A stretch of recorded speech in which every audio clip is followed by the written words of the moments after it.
Thank you, Lana. Our next speaker is Myeengun. Thank you for coming. We'd like to offer you tobacco.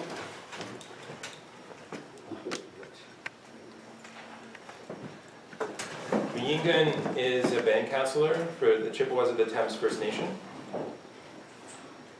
Myeengun is a practitioner of traditional medicine and an advocate for Mother Earth protection, as well as a manager of Aboriginal services at Conestoga College and an elder at McMaster University. Good afternoon. If I can get everybody to stand up for a second. You've been sitting for a while, and you need to stretch out your legs and your arms, stretch out a little bit, move around. I do have to say there is one pipeline that I support, and it's the bloodline that goes through your body that needs to be circulating regularly. So I just want you to just stretch out a little bit. We have something very important to talk about, and I really appreciate you coming in to visit and to take your time to listen to some of the things that you're hearing today, because there's nothing more important than sustainability of life, and that's exactly what we're here for. So enjoy that little stretch there for a bit.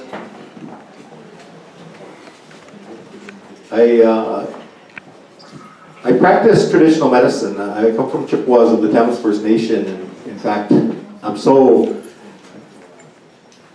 Chippewas, not even a word, to tell you the truth.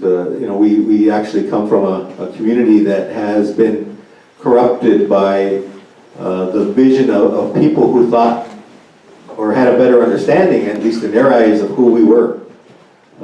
When I went back into research some of the elders that spoke our language, and they said that Chippewa, what does that even mean? That's not even a word that we used. It was a sound that I think the people that wanted to know who we were thought they heard. Ojibwe, or Chippewa, Ojibwe, Chippewa. It really actually should be Anishinaabe or an Ojibwe person. Chippewa is a word that came about from that scenario, and we've adopted that. We've actually come to a time in our history where we're even using some of the corrupted language that we're hearing today. Even if you look at Ottawa, that's not even a word. It's Odawa, the way it should be pronounced. It's the way that the nations actually participated. Spadina, this street right out here, it's another corrupted word. It's Spadina. It's a low valley in speaking our language. So we always have these challenges of understanding, and that's one of the things that we need to talk about here today. As a band counselor and a practitioner of traditional medicine, I work with people that have cancers and diabetes and different illnesses, and this came about at a very crucial time in my upbringing, to try to understand the gifts that the Creator gave me. I need to, at this point, because just by virtue of the fact that you're here, you have definite concerns. And these concerns are very valid. It's very important that people have the same type of feeling that you have when you hear about destruction within our environment. You could be out shopping along with the other millions of people here in Toronto or participating in other events, but you're here to hear and to participate in some way, shape, or form, to look after, I think, maybe your children, your grandchildren, future generations to come. So I really applaud you for taking the time to come and listen to these stories, because it's too far and few when we get a chance to have this type of conversation, and I'm really honored to be here to share that with you, or to share my story with you. But I'm going to take you back a little bit. I need you guys to take a look at this. They talk about Native people having a spiritual connection with their Mother, the Earth.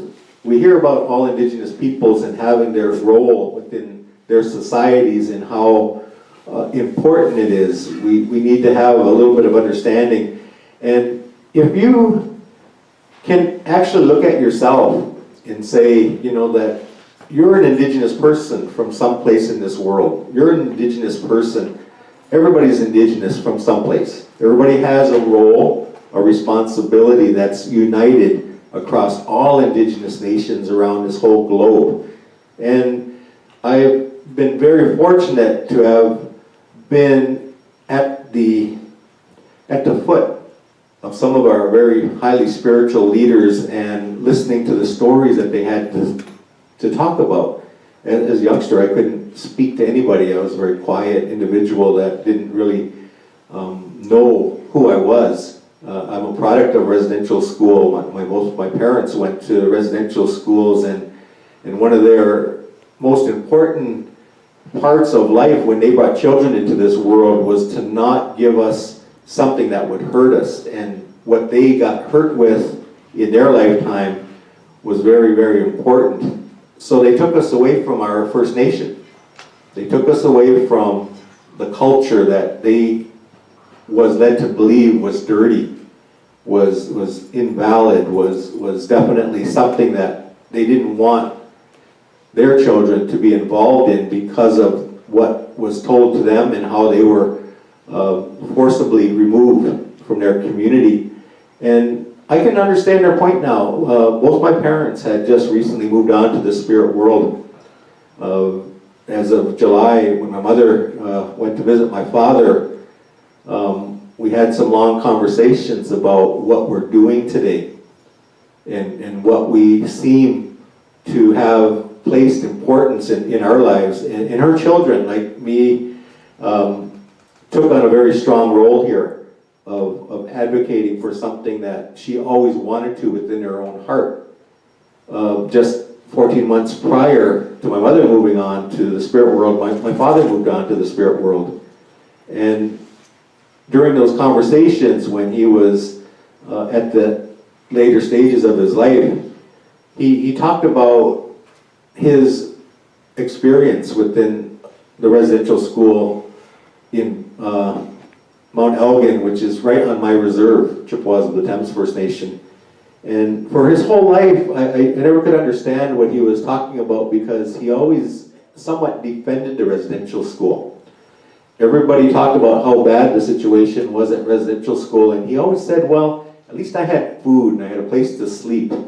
And that's how he he learned how to work because he was forced to be a slave at a young age, and he learned how to be a worker, and that's what took him through his adult years to be a very strong and hard worker.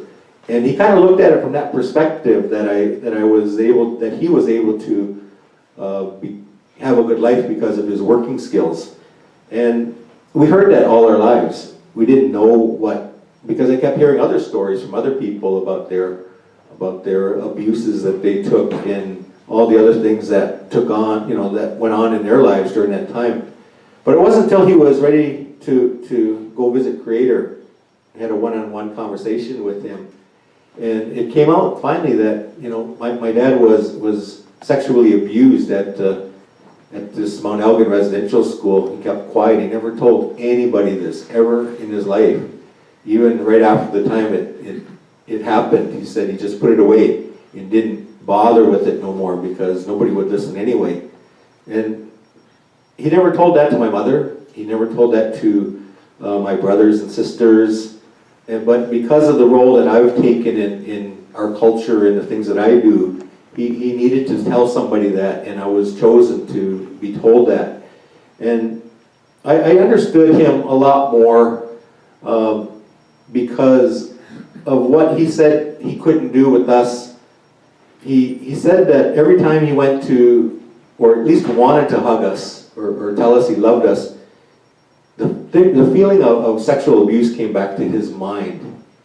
He said every time he wanted to put his hand on us, just to hug us like any father and son or father and daughter would do, the fact that sexual abuse would come back to his mind, and he felt like he was actually performing sexual abuse on us just by giving us a regular everyday hug.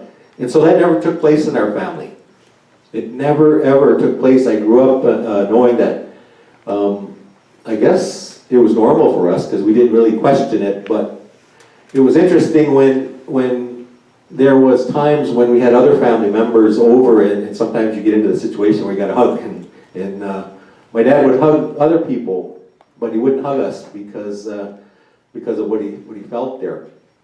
And I think every single person in this room, when you see a very beautiful child, you want to just hug them. You want to just show your beautiful affection for these beautiful children. And I think my dad had that too, and he was held back from that all his life. And me and my dad separated around the age of about 10 or 12 years old. I remember I went to Wounded Knee, South Dakota, when the American Indian movement was occupying the land over there. They took that 73-day siege of that land, and I went there as a participant from Detroit. We had a bunch of people from there. I sat at the peace camp, and for the first time in my life, I've seen Native people stand together for, I didn't even know what the reason was, but I've seen us standing together and holding hands and building strength within ourselves. And when I was at that event, something triggered within my mind about our people. It's not as ugly as what I heard at home.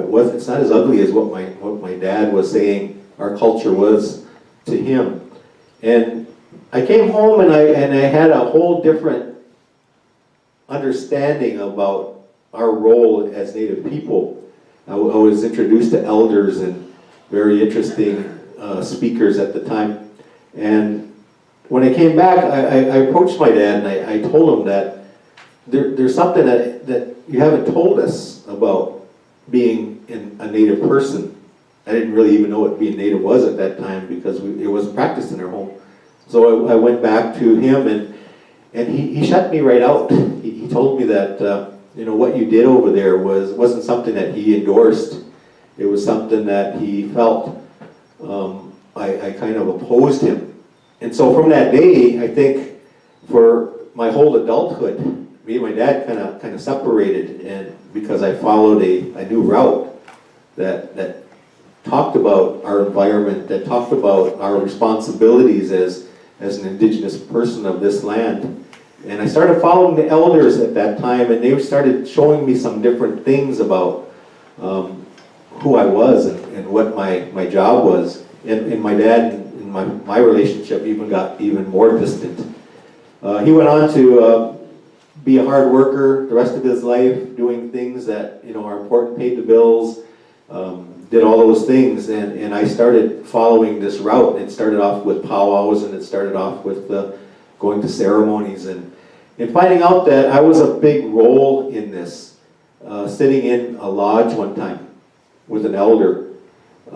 This elder took me back and said that I need you to know your creation story. I need you to understand that you have a very, very important role in your future is going to be indebted to the gift that you've been given. And during this ceremony, I remember this elder, he brought out the pipe. I didn't know what that pipe was all about at that time, but he brought this pipe out and he put tobacco in that pipe and he lit that pipe. And he smoked that pipe and he told me something about myself. He told me that in this ceremony that we're conducting at this moment, you're going to have a huge role in what is necessary for people of all nations to be able to survive. And your role and responsibilities is going to get stronger as you age. And as I heard him speak, none of that made sense to me. But now that I'm a little bit older, I've come to know that what he was telling me was going to be a huge part of who I am today. Practicing traditional medicine came about only after I was able to identify who I was. When I got my spirit name, when I got my clan, when I got my colors, things became so much more clear for me. And I came to an age where I decided that this beautifulness of what I was given has to be extended toward all people. This this beautifulness of what this elder in this beautiful lodge with the smell of the medicines and the fire that was outside and being in a very beautiful environment told me that there's some beauty here that needs to be maintained. He said, if you look around and you watch the rivers and you watch the trees and you watch the birds and you watch the fish that are in that water, he told me that they're in danger. He said that with technology, with the use of items that we tend to think are important in our life, we're going to see a very important degrading of our environment.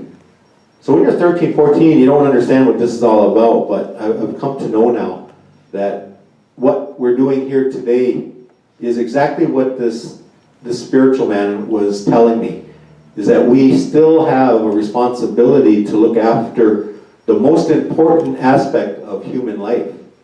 It's our mother, the earth, who takes care of us from the day that we're brought to this world. She'll actually comfort us when we're sad.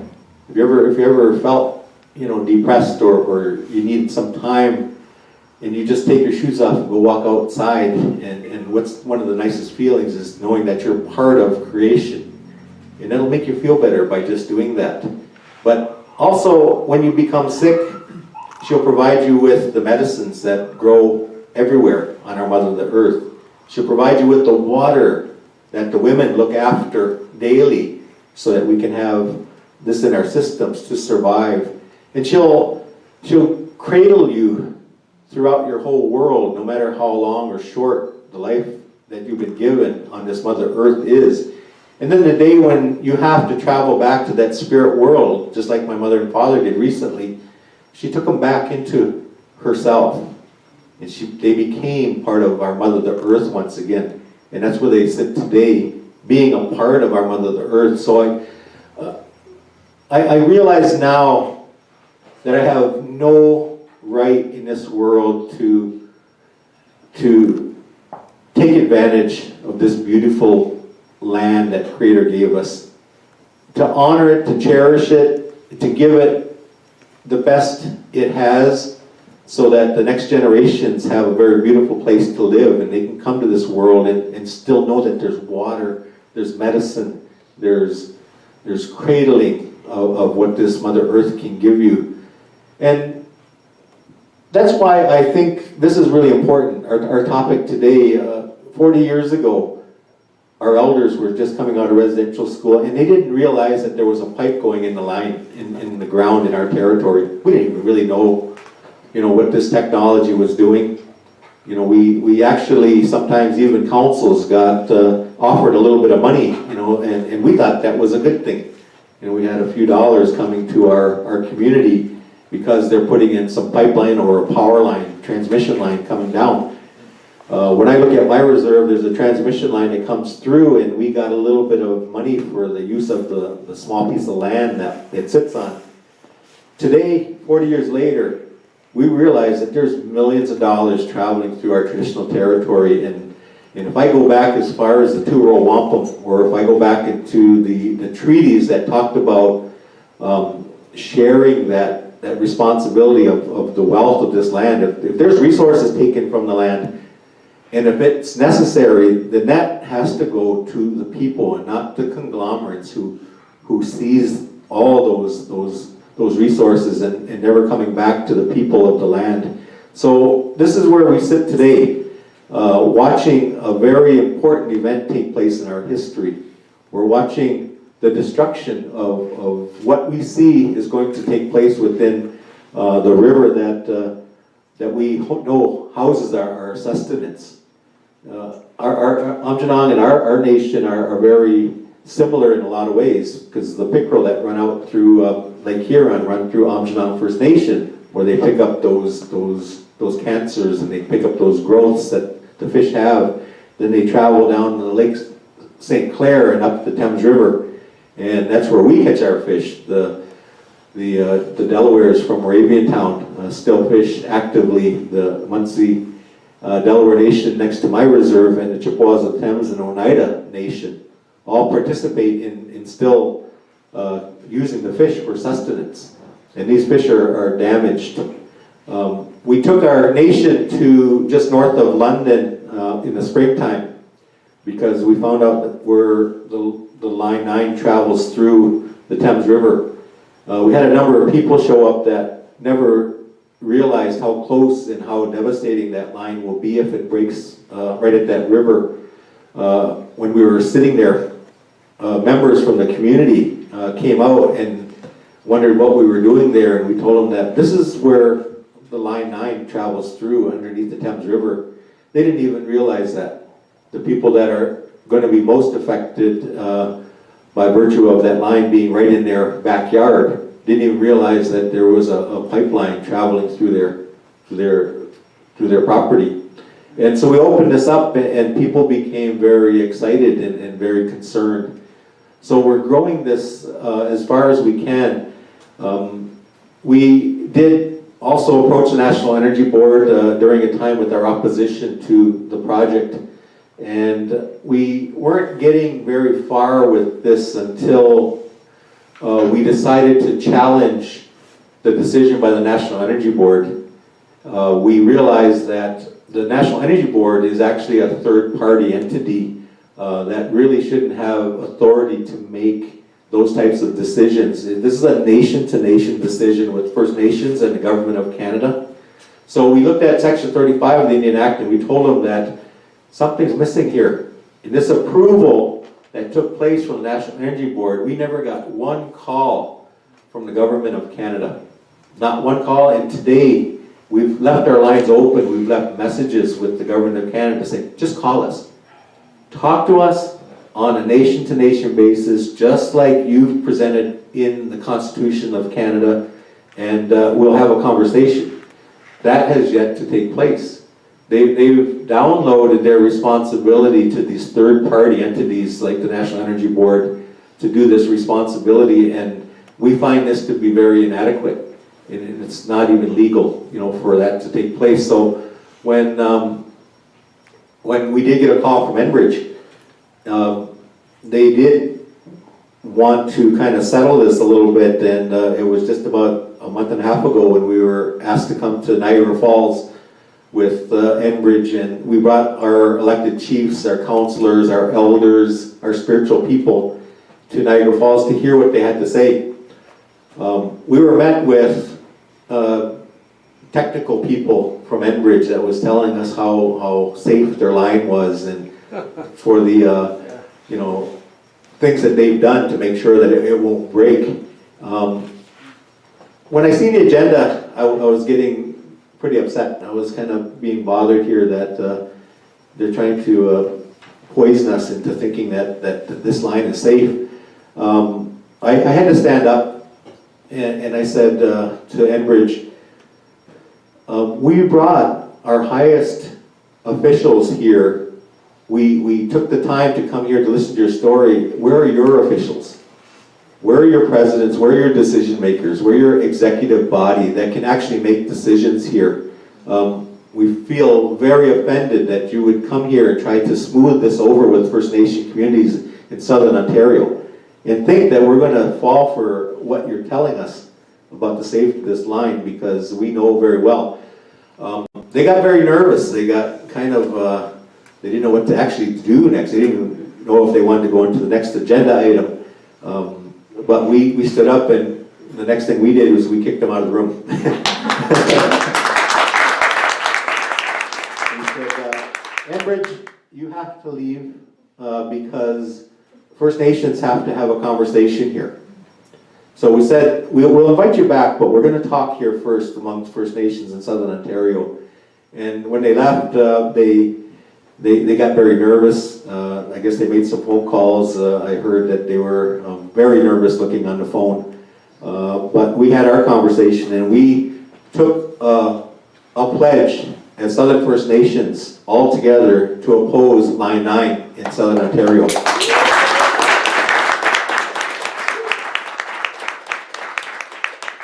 We're going to take this to higher routes. It's been a little bit quiet, and we know that. Enbridge seems to want to play a little bit of hardball right now, and we said, okay, we'll play hardball too. And definitely we'll make sure that this gets built to the capacity where it needs to be, because all Southern First Nations in Ontario, the Anishinaabe nations that are in our region will stand up against this pipeline, and we'll make sure that no matter, even if it's a legal issue, where I don't even think that's the most important part of it. I think it's a moral issue that we have to start looking at the sustainability of our future generations to come. So we'll take the legal course if that's what we need to do, but we're going to stand up and we're going to say that this is not going to happen in our traditional territory anymore. So I just wanted to share that with you.